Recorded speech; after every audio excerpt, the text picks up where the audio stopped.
নির্বাচন করে নির্বাচন কমিশন। সরকারের কাজ হচ্ছে শুধু ফেসিলিটেট করা।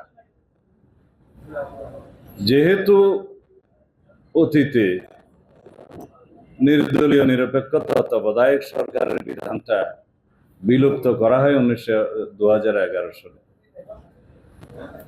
তখন থেকে দেখা গিয়েছে এই নিউট্রাল গভর্নমেন্ট না থাকলে নির্বাচন কমিশন যতই স্বাধীন হোক, সাংবিধানিকভাবে আসলে টোটো জগন্নাথ। সুতরাং ধরে নিতে পারেন এখনকার নির্বাচন কমিশন স্বাধীন। যে নির্বাচন কমিশনের দায়িত্ব যদি নির্বাচন কমিশন পালন করে, সরকার যদি সাংবিধানিকভাবে নির্বাচন কমিশনের সমস্ত কর্মকাণ্ডে সহযোগিতা করে, সাংবিধানিকভাবে ফেসিলিটেট করে, তাহলে নির্বাচন সুষ্ঠু নিরপেক্ষ হওয়ার সম্ভাবনা অন্তত 99 ভাগ।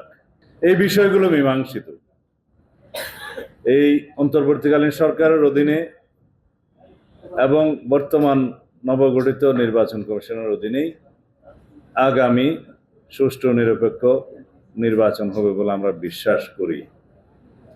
সেই নির্বাচনের রোডম্যাপ প্রদানের জন্য আমরা বারবার কথা বলছিলাম। গত কয়েকদিন আগেও সরকারের উচ্চ পর্যায়ে মাননীয় প্রধান উপদেষ্টার সাথে আমরা কথা বলেছি। তিনি মোটামুটি আশ্বাস দিয়েছেন যে নির্বাচন ডিসেম্বরের মধ্যেই করার জন্য আমরা সমস্ত আয়োজন করছি। নির্বাচন কমিশনের সাথে আমরা দেখা করতে গিয়েছিলাম, তাদের প্রস্তুতি সম্পর্কে আমরা জেনেছি।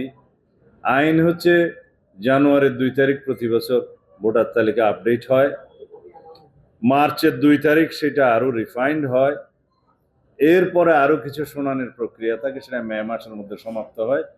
বলছেন জুনের মাঝামাঝি মোটামুটি নির্বাচনী এই ভোটার তালিকা সংক্রান্ত অন্যান্য কর্ম আমাদের সমাধান হয়ে যাবে।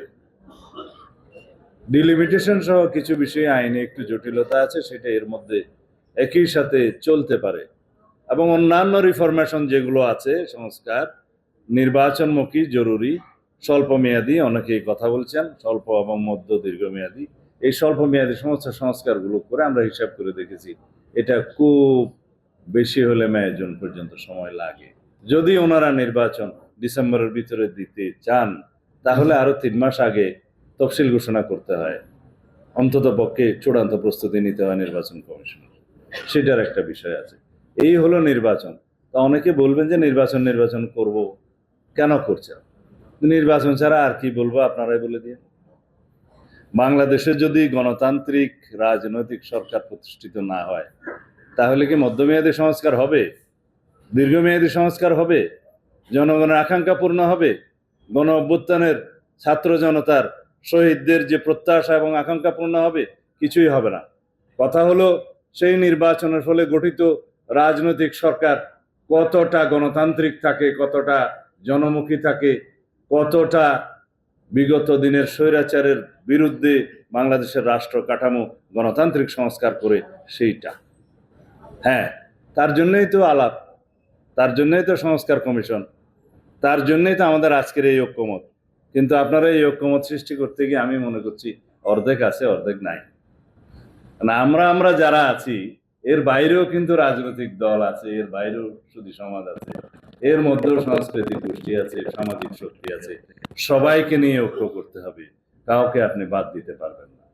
একটা বিষয় মনে রাখবেন, ফ্যাসিবাদ বিরোধী যে জাতীয় ঐক্য গঠিত হয়েছে, সেই জাতীয় ঐক্য ফ্যাসিবাদের বিরুদ্ধে যারাই অংশগ্রহণ করেছে, সবাইকে মিলে সেই জাতীয় ঐক্য টিকে রাখতে হবে।